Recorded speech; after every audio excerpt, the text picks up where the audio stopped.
Well, this is going to be a lot of fun. We have four noted luminaries in the field of personalized medicine, people who were there at the very beginning. And what we will be doing over the next 45 minutes is asking them, what did they envision at the onset of personalized medicine as an entity, as a field, as a recognized field? What did they envision and what did they do? We'll have a round of responses, and then we will ask them, what did they learn? How did it turn out differently than they expected, and what did they learn from that? And then in the final round, we'll ask each of them, where do we go from here? Where is this field going? Now, what I'd like to do before I turn this over to our panel is just give a little bit of background from my own perspective. A century ago, a little bit over a century ago, science and technology, the aggregation of scientific capabilities, allowed the transformation, the first transformation of medicine from being a metaphysical basis of trying to understand disease, the humoral theory of disease, thinking that imbalances of bile and phlegm and blood somehow mystically were associated with disease. But around the turn of the previous century, the sciences, the new sciences of microbiology, physiology, pathology, physics, and chemistry envisioned a whole new way of thinking of disease. Complex diseases such as tuberculosis were caused by an agent that could be identified, the tubercle bacillus. And this revolutionized the concept and the practice of medicine.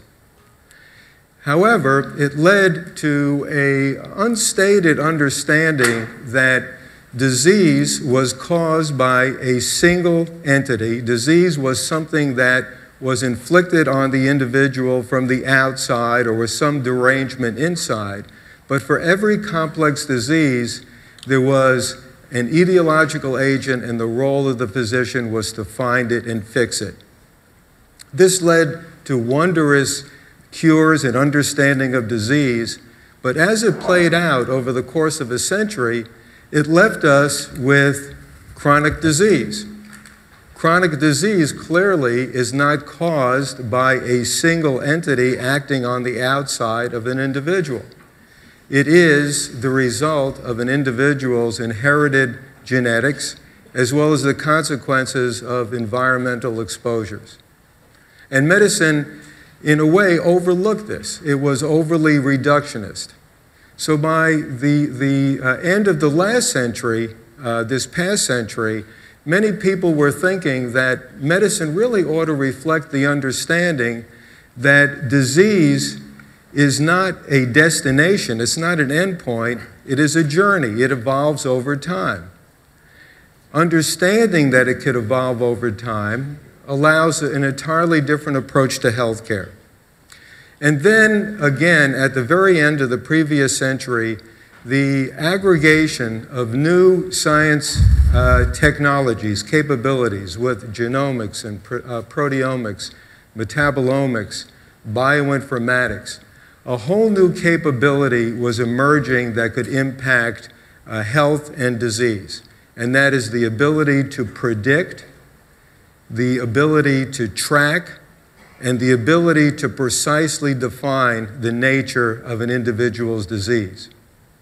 So at around the turn of this century, roughly from 2000 to 2003, with the complete sequencing of the human genome, the understanding that prediction could start impacting on medicine, people began envisioning the second great transformation of medicine.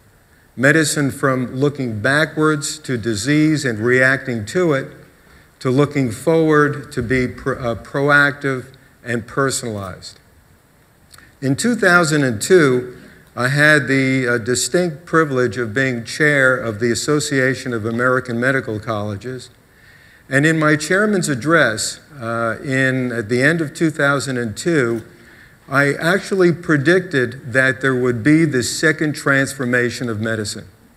The transformation to be personalized and proactive and involve a different approach to healthcare, where individuals would be evaluated for their own specific health risks, which would be identified. They would be tracked. Individuals would participate in their care with their provider. And if disease occurred, it would be understood mechanistically, and therapy would be designed specifically for that individual. So the concept of personalized medicine, personalized healthcare, we call prospective care, P4 care, started emerging roughly 10 years ago. At Duke, we actually began a program for all employees of Duke where financial incentives were aligned that we call prospective care, where all Duke employees who chose it could have health risk assessment and a very rudimentary form of personalized health care. Now, I'm going to be asking everybody on the panel what they did at the very beginning, what they surprised them, and where the future is going. So let me very briefly give you my perspective. My perspective was from an individual that was involved and continues to be involved in the delivery of healthcare and developing new models of healthcare. The field of personalized medicine over the last 10 years has become a household name, as evidenced by, as Tal said, over 1,000 people being registered for this conference and many conferences throughout the world. It is an industry.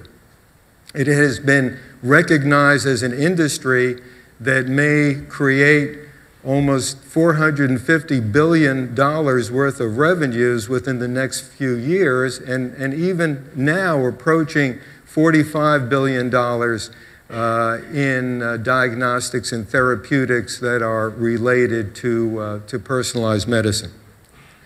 But I would argue, and somewhat disappointed, that by and large, with exceptions, we heard about Stanford this morning, if one goes to see their physician today, things have not changed very much.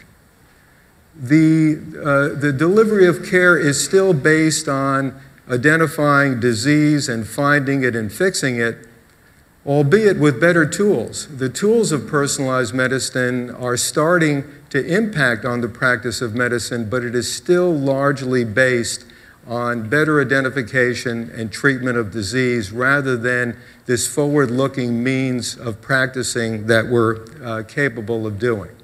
So how I would grade myself going back to 10 years ago, thinking this transformation was going to be taking hold, is that I'd give myself partial credit in anticipating the evolution of very powerful tools. And we've heard about some of them already, and we'll be hearing more and more about them during this conference. But what has not yet happened is that full flipping of the approach to healthcare to being prospective and personalized and planning. That is yet to come. However, I am optimistic. And the reason I'm optimistic, we heard what Stanford is doing. And Stanford is one of dozens and dozens of major institutions that are starting to develop a more coordinated, proactive approach to care. I'm also very pleased that the Veterans Hospital Administration announced, and at this meeting a year ago, that every veteran will receive proactive, personalized care in a compassionate setting. And I am actually working with the VHA to try to implement personalized health planning in the VHA. The state of Maryland just indicated that it will change its reimbursement from rewarding procedures to rewarding better outcomes. The impact of accountable care organizations and bundled payments are changing the approach to care to be coordinated, and patient-centered care has become a buzzword in healthcare delivery. So I would guess that over the next 10 years, we really will work to the full impact of not only the tools of personalized medicine, but how the tools are used in the practice of medicine. Okay, that's more than enough out of me, and let's hear from our panel. Our panel, as I said, are 4 luminaries, and rather than taking time in introducing them, you have certainly heard of all of them. They've had great impacts on the practice of medicine. So we will start, I will start from, let's say, my right, your left, and ask Kim Popovitz, and then Randy Scott, and then Brooke Byers, and Jay Flatley.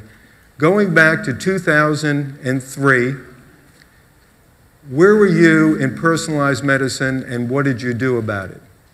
Kim? In 2003, I had been with Genomic Health for just a couple of years, and actually it's somewhat coincidental that last week marked our 10th anniversary in the launch of Oncotype DX for early stage breast cancer. So when I think about the past decade, that was certainly a moment I'll never forget. So we were in 2003 finishing up our clinical studies. I had felt that we were at the perfect point to really bring personalized medicine into clinical practice. We were understanding cancer in a different way.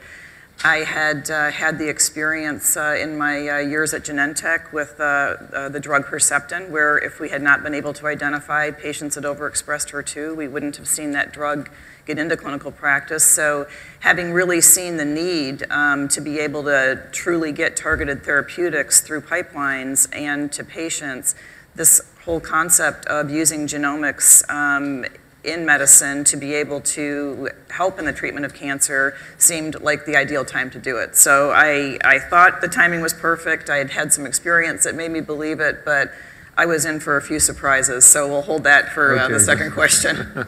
Randy, you anticipated so much of this even before 10 years ago. So roughly in that time frame, turn of the century, what did you expect to happen and how did you jump into it? Yeah, well, you know, for me, it really went back to 1995 when we were in the race to sequence all the ESTs. And there was this massive first-generation sequencing. It's just laughable now to think we were running SDS polyacrylamide gels and to increase sort of sequencing firepower meant could you go from 24 to 48 lanes on an SDS polyacrylamide gel.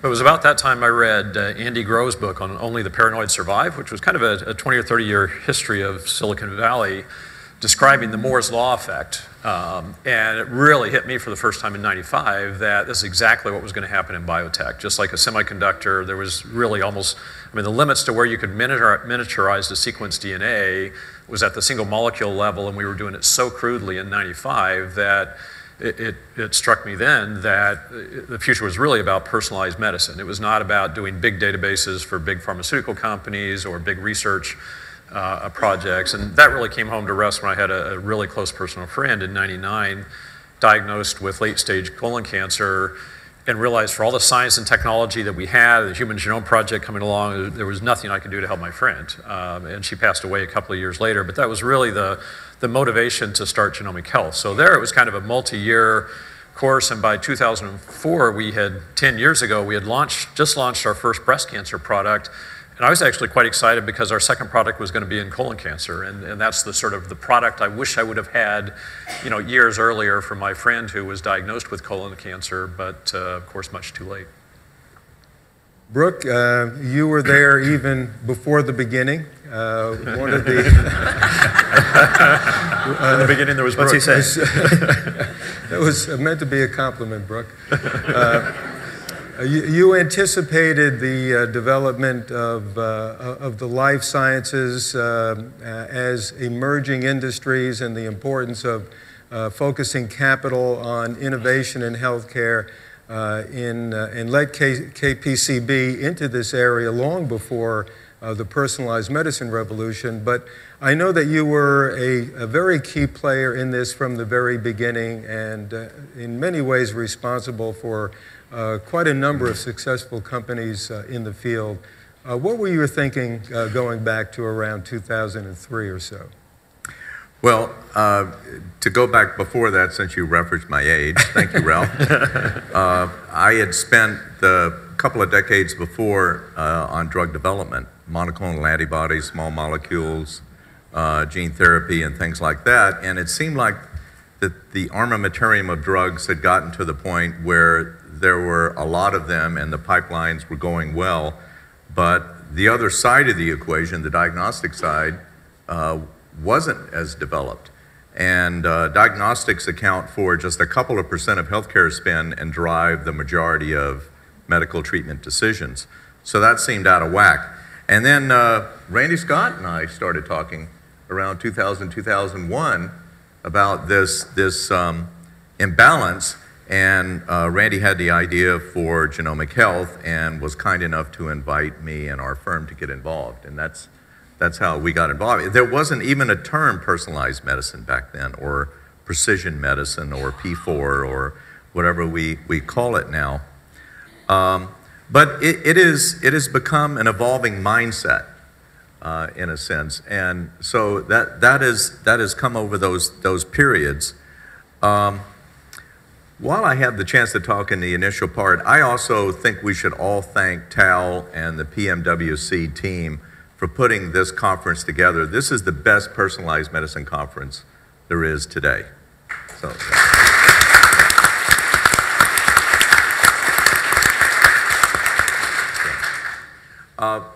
but to go back to a little bit of history before we leave history, I got involved in diagnostics at Hybridtech when we developed the PSA test and the sandwich assay with 2 antibodies, and then GenProbe, and then BioSite, and then some other diagnostic companies.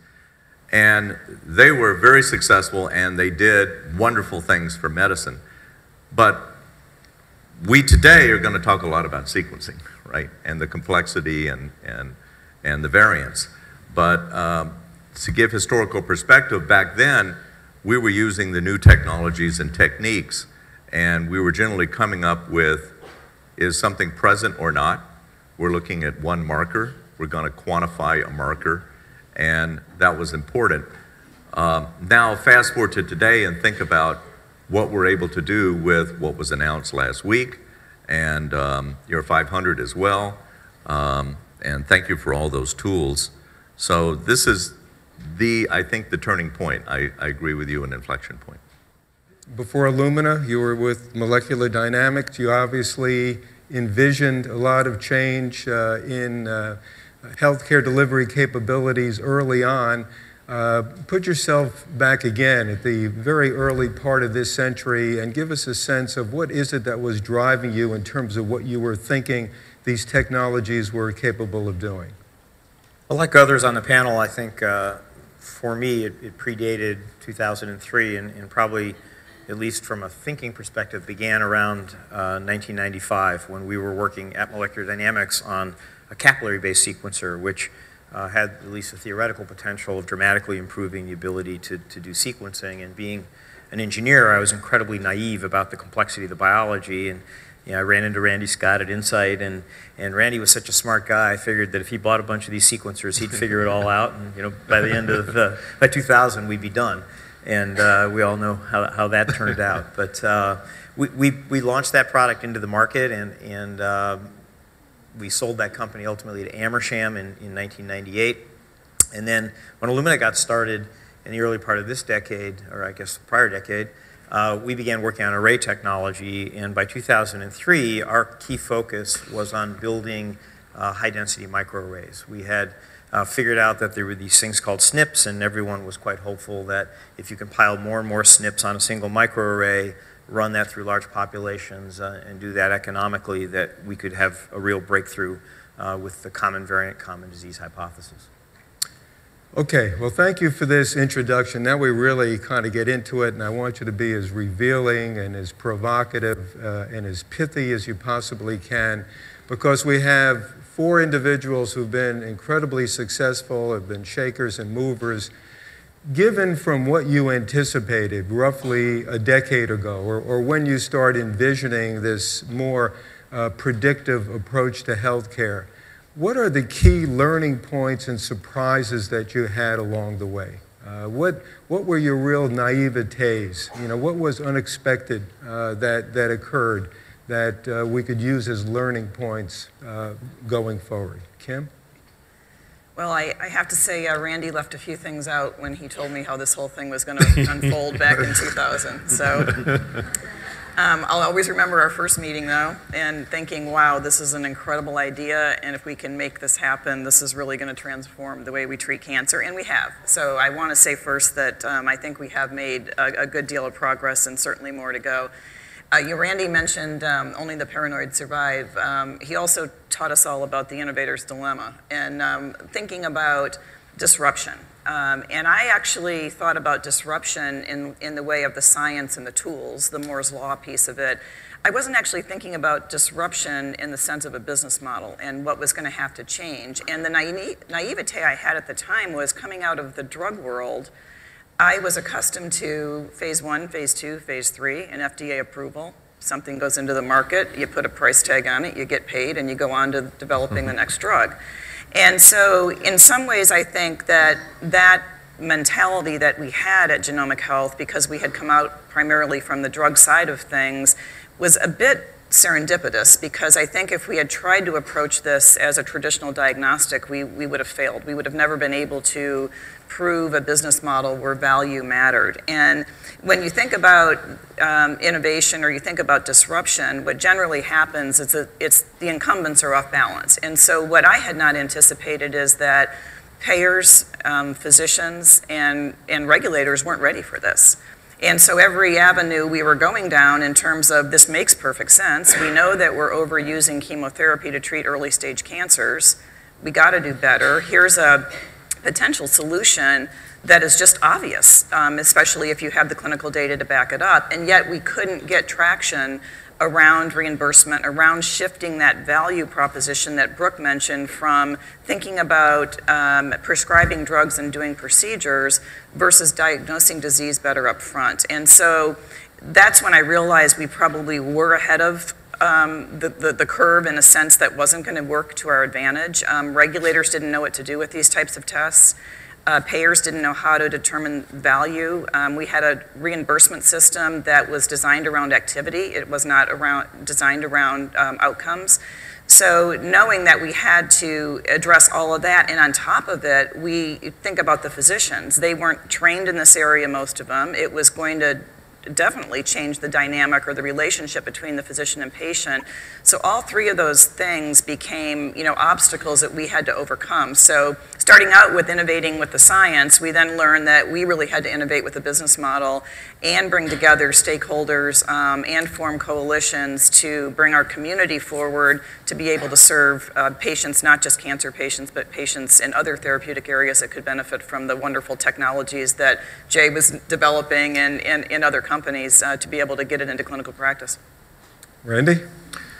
Yeah, so as I look back, I think we were wonderfully naive. And I actually hope we're still wonderfully naive. I'm sure there's a lot of complexity yet to come, but starting in 2000, I think things had moved so fast through the 90s in terms of changing on the basic research and science side that a lot of us thought that medicine would change that fast, pharmaceutical development would move that fast. So the stunning wake-up calls for me were that even though pharmaceutical industry on the research side had adopted genomic technology incredibly rapidly, that when it came to development, the walls went up, the windows closed, the doors shut, and nobody wanted to touch all of this massive amount of genetic information, which I thought was the natural transition, that it would just flow right into pharmaceutical development and be sort of welcomed. And of course, because it's so expensive and so costly to develop a drug, the pharmaceutical industry said, wow, we don't want to know all this massive information because we don't know what to do with it. The regulators don't know what to do with it. And in many ways, they were exactly right, which meant we're going to have to go kind of bypass the pharmaceutical industry, if you will, at some level and go straight to patients, which was the concept at Genomic Health, straight to patients and physicians. And there was another kind of incredible naivete of actually how complex medical problems are and exactly what the needs are and the sophistication of the technology that we're going to have to bring to medical practice and the level of sort of really solid quantitative proof that decision-making could really change and really matter. And actually George Sledge, who I think is here today, so really taught us that early on at Genomic Health. And he's like, no, you can't just roll this technology out and expect that oncologists are going to start changing. You have to do clinical trials, you have to prove it, it's going to take time. And so for me, that was just the complexity of really proving that something makes a difference in the medical system. Sort of basically, meant a decade longer of work in the translational side than I would have originally predicted in 2000. Brooke? So I'm a Grateful Dead fan, and they have a song, Long Strange Trip. And it's been. So my philosophy of startups and new companies that are developing new technologies and being disruptive, a term I learned from Randy and Kim, and I really like it, is that early on in a venture, what you want to do is identify the white-hot risks. Many of you have heard me talk about this. And in this field, Genomic Health, CardioDX, Veracyte, Foundation Medicine, all these other companies we're involved in, what we do, our methodology, it's no secret, very simple, identify the white-hot risks, or in therapeutic companies or digital companies, digital health companies that you're all involved in, is, the risks are pretty obvious. They're technical, market, competition, financing, management, regulatory, and reimbursement. And for each company, it can be a different part of that mix. And I had thought in this new field with Genomic Health and some of the others that we got involved early, CardioDX and Veracyte and so on, that the risks would be technical. And I thought it would be hard to assemble the right tools and get them matched to, and get the right sample sets collected from around the world and get all those curated and qualified. Most sample sets were messy and not done well. Match those up, and then if we ran RT-PCR and proteomics, the two great tools we had at the time, would we have correlation, and then would that have clinical utility and prove validity and all that, analytical validity. Turns out those were hard. We got them done. The white-hot risks were regulatory uncertainty and getting paid. And even though we proved clinical utility by adopting new methodology in diagnostics that hadn't been done before, which is bringing the rigor of therapeutic trials, that kind of rigor to diagnostics, with GHI pioneered that, we still have had this problem with the payers. And Medicare and the privates, United, Humana, Healthcare, Aetna, WellPoint, Highmark, you go on down the line. What these companies do, and I feel so badly for the entrepreneurs, is they get reimbursed initially on until the numbers get significant, and then they're asked to apply for coverage decision, and they get denied. And so begins a year or two process of fighting for that reimbursement coverage.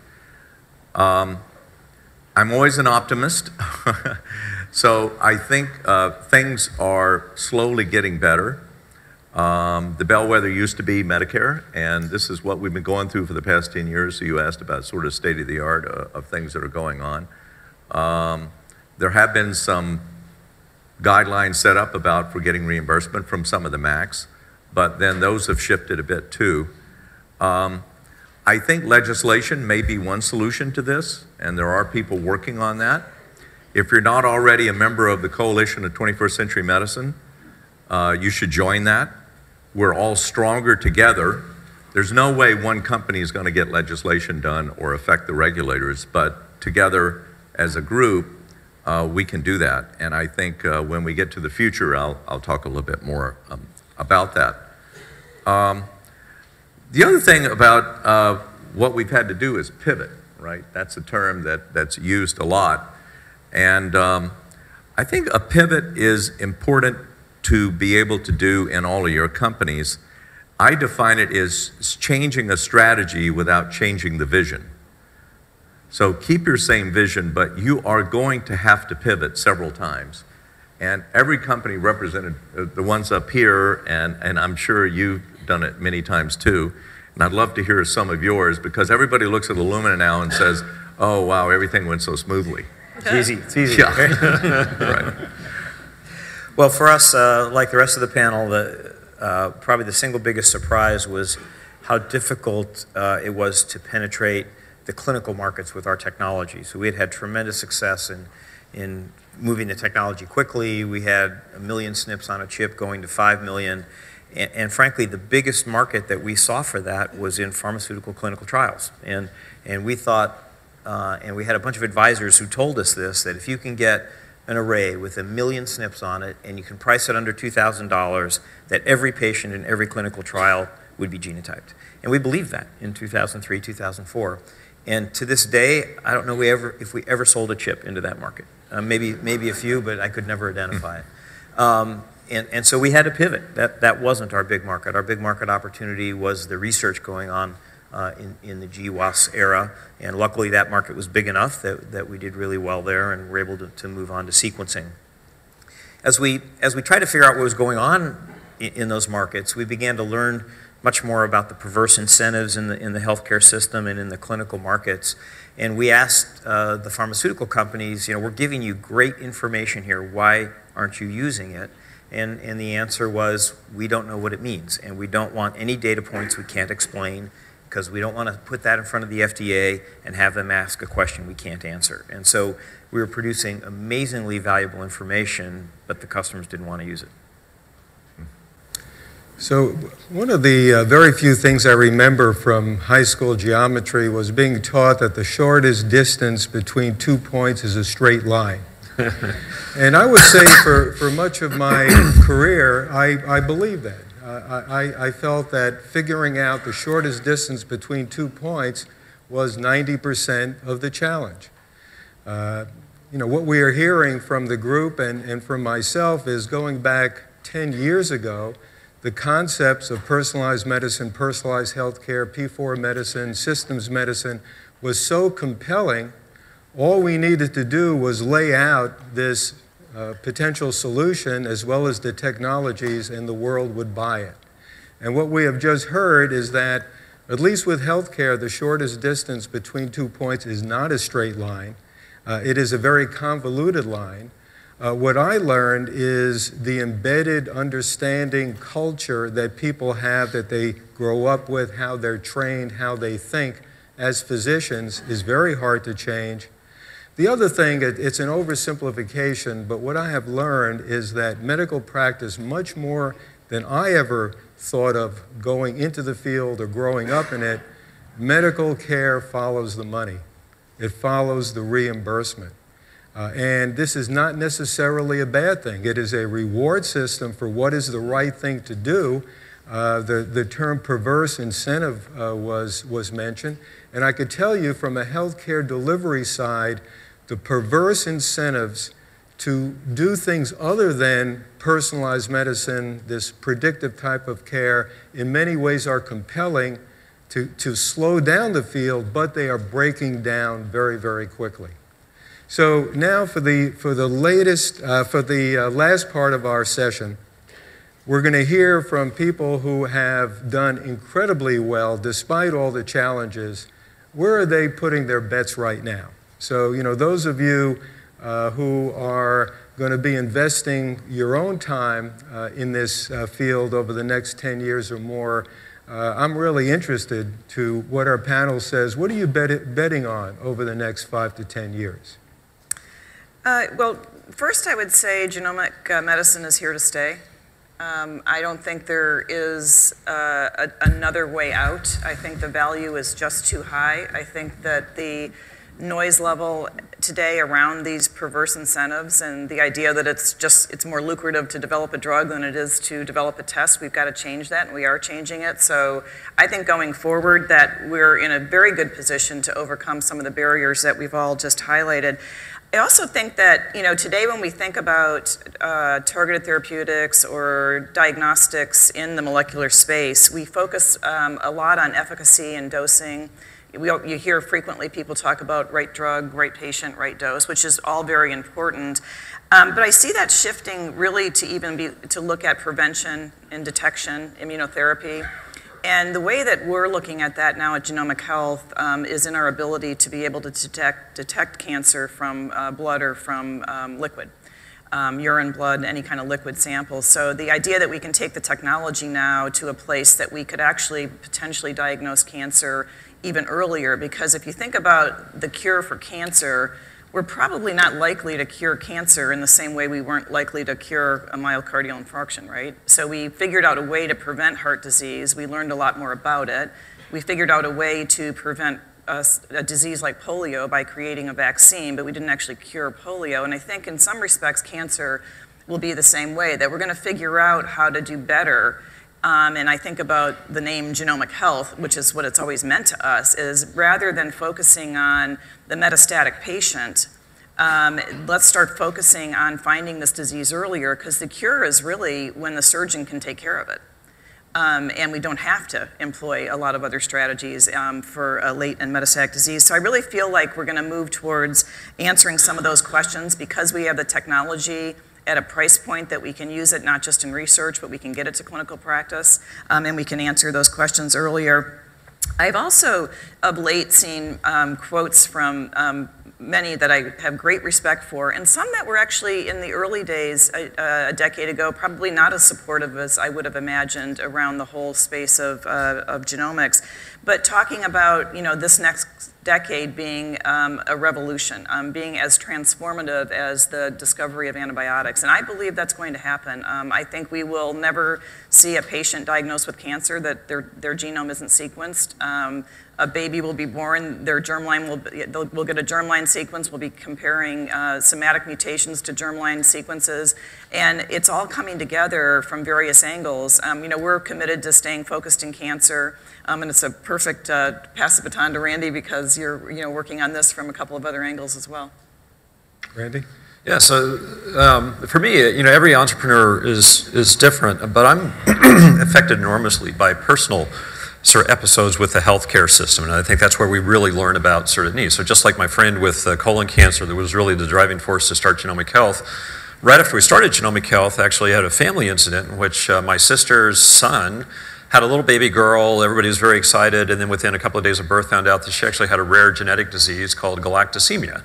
And I won't go into the disease, but it's actually absolutely critical it's diagnosed at birth, or you knew the parents were carriers in advance, because within the first 2 weeks of birth, it can cause severe permanent mental sort of damage and even death within the first sort of month. It was the first wake-up call that, you know, our family is healthy. All of my grandparents lived in their 70s, didn't, you know, at that time I felt like I was younger. You don't think genetics affects you. And it was kind of the wake-up call that says, you know, 5 to 10% of the population is actually suffering from some type of Mendelian inherited genetic disease. Not GWAS stuff, but Mendelian inherited genetic condition. And 100% of the population, everybody sitting here, is carrying probably anywhere from 50 to 100 different genetic conditions. We just don't know which ones they are yet for the most part. 4 or 5 years later, we were right in the throes of Genomic Health. The same sister had an adopted son who died at the age of 27 of a sudden heart attack on the tennis court. He had hypertrophic cardiomyopathy, rare genetic condition. Because he was adopted, we knew nothing about his family history or the fact that he was at very, very high risk. And so as, you know, Illumina technology and others came along, and we finally really began to reach this point where you could see the horizon of very low cost, massive scale DNA sequencing. For me, it was really moving back to germline genetics. And so at Invitae today, which is several years old, we have a commercial product on the market. Our goal is really ambitious. We want to aggregate all the world's genetic tests into a single assay for less than $1,000. So you can actually make it broad, make it accessible to everybody in a modern healthcare system, and someday everybody on the planet. And what you find with that is that for any one genetic test that you might think you need or come in for, whether carrier testing or whatever, actually everything else comes along for free. Because for the cost of one test, it's actually just as cheap to run all tests simultaneously. So today we have a 212 gene assay. It's actually really focused around oncology. You can get a BRCA1, BRCA2 test for $1,500. If that's negative, you can do a free reflex and get 27 additional cancer genes, no additional price, make it easy for the payers. We kind of learned the payer battle the hard way, so they don't have a rationale to say no. They say, well, you know, you were qualified for a BRCA test, but now they can test for the others. But oh, by the way, there are probably several hundred Mendelian inherited genetic conditions that are going to affect a cancer patient. Do you have any kind of predisposition to reactions to anesthesia? Do you have thrombophilia or any blood clotting disorder that might affect a surgery? Post-operative pain medication. We found within our first 50 cancer patients that we did with one particular group, we found 3 patients that had some type of cardiac genetics that could affect their cancer care. 2 of them long QT syndrome, 1 hypertrophic cardiomyopathy that were undiagnosed. Well, a lot of chemotherapy actually has real cardiac toxicity, anthracyclines, Herceptin, et cetera. And so for me, the future is really about what we call at Invitae genome management. And in fact, it brought me back to my roots. It was just I think 2 Fridays ago, we launched in the Apple Store a family history tool. And I was going to pull it up, but I was afraid the wireless was sort of interacting here. But so I now have my complete family history out of the App Store on a secure sort of cloud server, which anybody here can do. And I had my own genome sequenced about a year ago, and so I've been playing around and analyzing that over the course of the year, and it's got some really interesting things that might not necessarily dramatically affect my immediate health, but when you do a full family history, you begin to realize that it's not really just about personalized medicine, it's just not just about you, it's really about family health. Because my wife and I, if you just consider my side, I have 2 sisters, just between the siblings and our kids and now the grandkids, there's 24 individuals. Well, I actually know now my carrier path from my whole genome sort of sequence. We know we have 1 incidence of galactosemia, and so now it immediately starts to affect all of the kids of my own kids and our siblings, and my oldest son is about to expect our first grandchild, yay. That's really exciting. But I can tell you, immediately want to know and make sure they're screened for galactosemia, because we know that runs in the family. And so our view is that the future is really about family health. It's around comprehensive genome management, and it's about bringing genetic information to the masses. And to do that, we also think it's really important that intellectual property allow us to provide all genetic information to any patient without any kind of encumbrance. Thank you. Okay, we're running out of time, folks. I need you to be pithy. Oh, that's not sorry. me. Sorry. But You got the wrong panel. I know. I don't see Tal. Oh, Tal is, she's the one with the whip, but okay. Brooke? Okay, so I'm optimistic. On reimbursement, I'm seeing a trend lately, and as we go from stacked CPT codes to value-based pricing and so on like that, the insurance companies and Medicare are coming around to understanding this, and we're understanding what we need to provide to them to do that.